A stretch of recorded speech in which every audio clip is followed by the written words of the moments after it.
శ్రీ మహాగణాధిపతయ నమః. శ్రీ గురుభ్యో నమః. ధ్యానం అంటే ఏమిటో అనేక శాస్త్ర గ్రంథాలు చెప్పాయి, గురువులు చెప్పారు. వీటన్నిటినీ ఎప్పటికప్పుడు గురువుల ద్వారా ప్రత్యక్షంగా తెలుసుకుని చేయటం మంచిది. పుస్తకాలు చూసి చేసే ధ్యానము ఏదో కొన్ని చోట్ల తెలుసుకునేది కాకుండా ప్రత్యక్షంగా గురు సహాయంతో సంపూర్ణంగా ధ్యానాన్ని పొందాలి. ధ్యానాసక్త ఆనందనిలయ అని దత్తాత్రేయుడు చెప్పాడు. ధ్యానం మీద ఆసక్తి కలిగితే వాడి శరీరం ఆనంద నిలయం అవుతుంది. ధ్యానం ఒక అద్భుతమైన ఆనందాన్ని ఇస్తుంది. అసలు ఆనందమే పరబ్రహ్మ స్వరూపం. అందుకే ఆనందో బ్రహ్మేతి వ్యజానాత్తు అని ఉపనిషత్తులు చెబుతున్నాయి. ఆనందమే పరబ్రహ్మము. ఆనందం అంటే ఎటువంటి ఆనందం?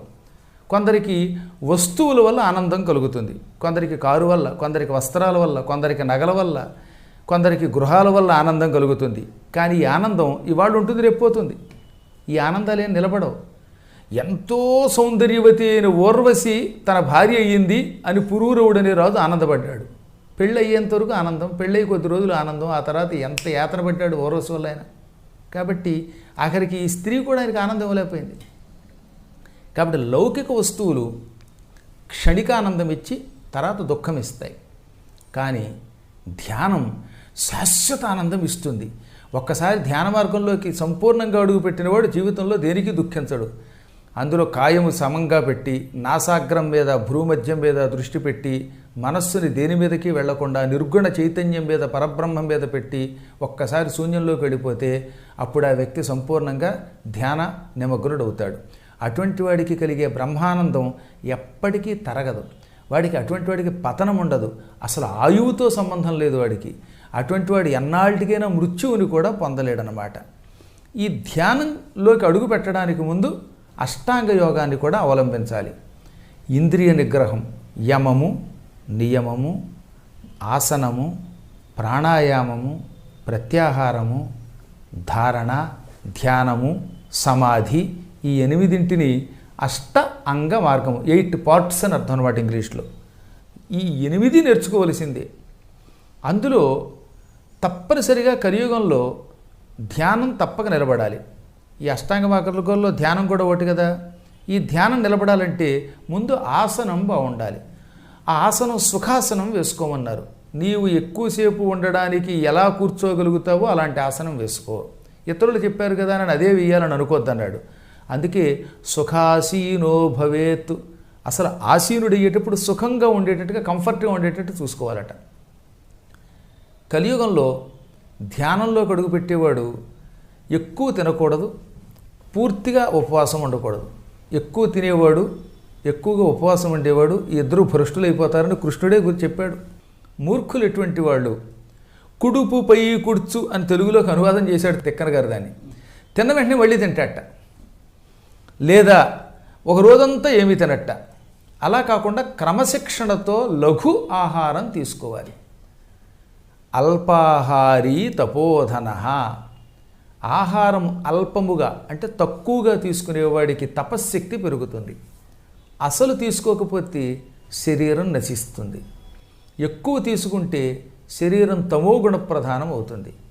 కాబట్టి ధ్యానం నిలబడాలంటే ఉదయం లేవాలి, శరీరమునకు దుర్వాసన రానట్టుగా స్నానం చేయాలట. మీకు ఇంకో రహస్యం చెప్పాలి.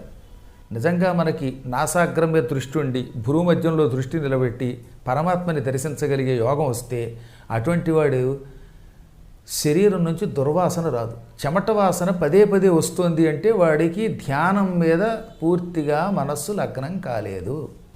ఎవరు చెప్పారు ఈ మాట? నేను చెబితే కాదు, దత్తాత్రేయుడు మార్కండేయ పురాణంలో చెప్పాడు. ఆరోగ్యంబు అనిష్ఠురత్వము అలౌల్యంబును వపుఃకాంతియున్ సౌరభ్యంబును సంస్వరత్వమును మూత్రవిచార అల్పత్వము ప్రాప్త యోగారంభుండగువానికిల్ ప్రథమ చిహ్నంబుల్ నరేంద్రోత్తమా. యోగాభ్యాసంలో అడుగుపెట్టి ధ్యానం చేయటం మొదలు పెడితే ప్రారంభకాలంలో ఏమొస్తాయి అంటే ఆరోగ్యం బాగుపడుతుంది. షుగర్లు, బీపీలు మొదలైనవి తగ్గుతాయి, మోకాళ్ళ నొప్పులు తగ్గుతాయి. అనిష్ఠురత్వము మనిషిలో నిష్ఠురత తగ్గి కఠినత్వంగా మాట్లాడడం మాని కోమలంగా మాట్లాడడం వస్తుంది. అలౌల్యంబున్, వస్తువుల మీద లౌల్యం ఉండదు, అంటే వ్యామోహం ఉండదు. నాకు అది కావాలి ఇది కావాలి అనే కోరికలు పోతాయి. వపుఃకాంతియున్, చావడానికి సిద్ధంగా ఉన్నవాడి ముఖంలో కూడా కాంతి వస్తుంది. ఆ కాంతి మనకి చూడగలిగితే తెలుస్తుంది. తర్వాత సౌరభ్యంబు, సువాసన వస్తుందండి. కొంతమంది పక్కన కూర్చోండి మీరు, సువాసన వస్తుంది వాళ్ళ దగ్గర నుంచి. ఈ పిచ్చి పిచ్చి డియోడ్రెంట్ వల్ల వచ్చే సువాసన కాదు, శరీరం నుంచి వచ్చే పవిత్ర వాసన ఉంటుంది. స్వరం బాగుంటుంది, సంస్వరత్వం, మంచి కంఠం వస్తుంది. మూత్ర విచారాల్పత్తము, మలమూత్రాలు క్రమంగా ఎక్కువగా విసర్జించకుండా తగ్గిస్తాడు. ఆహారం స్వల్పంగా తీసుకుంటాడు. ఇదంతా ఎర్లీ స్టేజ్. పైగా ప్రాప్త యోగారంభుడు అండంలో యోగారంభత్వం అప్పుడే వస్తేనే ఇలా వస్తుందంటే పూర్తి యోగి అయితే వాడు ఏమైపోతాడు ఆలోచించండి.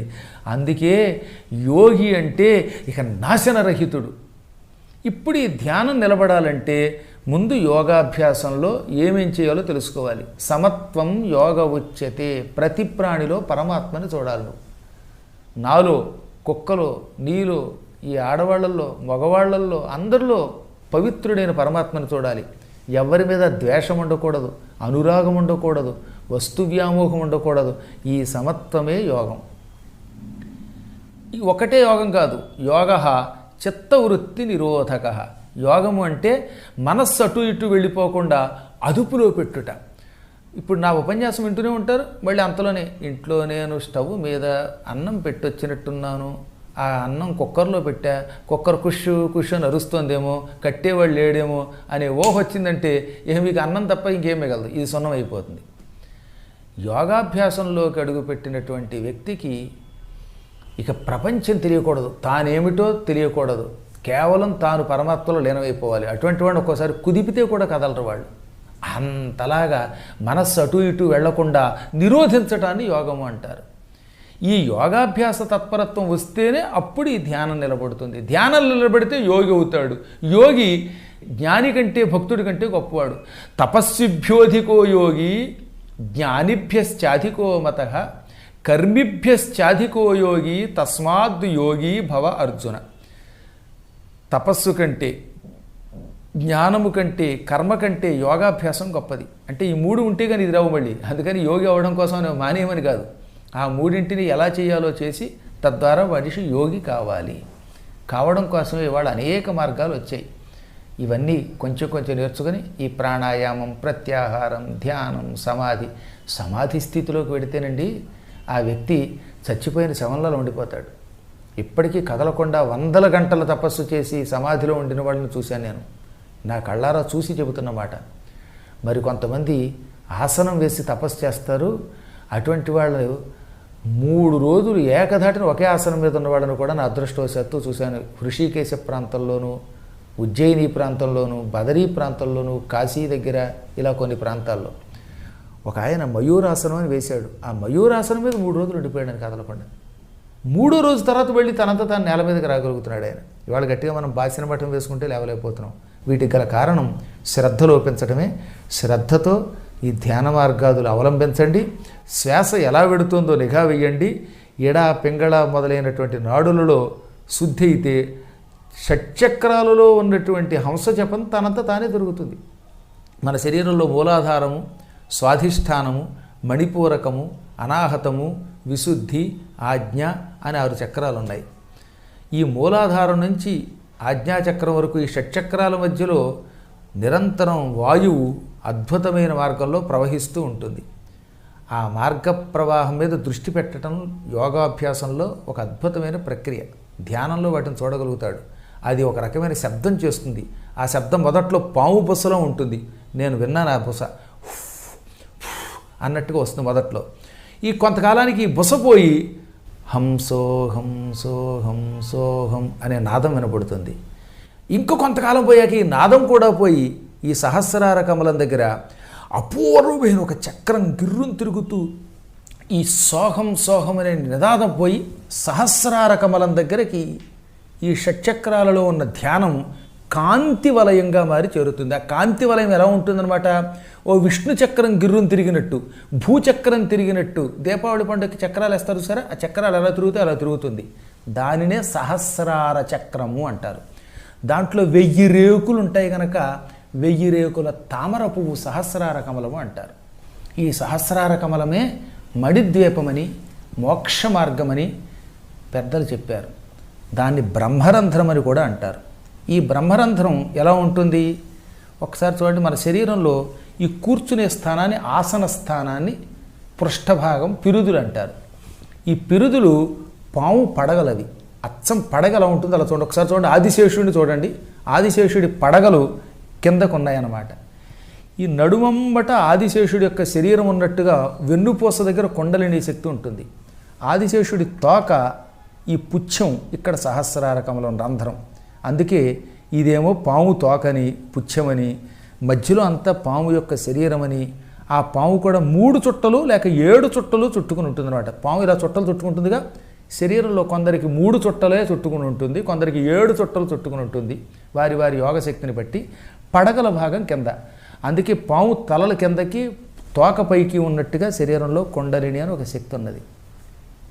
ఈ చైతన్యం మొదట్లో కింద బుసకొట్టినట్టు శబ్దం వినపడుతుంది, తర్వాత క్రమంగా గమ్మని వినపడుతుంది. అందుకే అక్కడ గణపతి ఉన్నాడు అన్నారు. ఇక్కడి నుంచి క్రమంగా సోహం అనే నాదం వినపడుతుంది. ఆ తర్వాత నాదం పోయి పుచ్చస్థానం బ్రహ్మరంధ్ర దగ్గరకు వచ్చేసరికి మాత్రం మహాకాంతి ఏర్పడుతుంది. ఈ కాంతి ఏర్పడడం కోసం చేసే సాధనలో ముఖ్యమైనది ధ్యానము. ఈ ధ్యానం క్రమక్రమంగా గురువుల దగ్గర నేర్చుకుని చేసి, తద్వారా మీ శరీరమే భగవత్ స్వరూపంగా మార్చుకోవచ్చు, అమ్మవారి మణిద్వీప నిలయంగా మార్చుకోవచ్చు.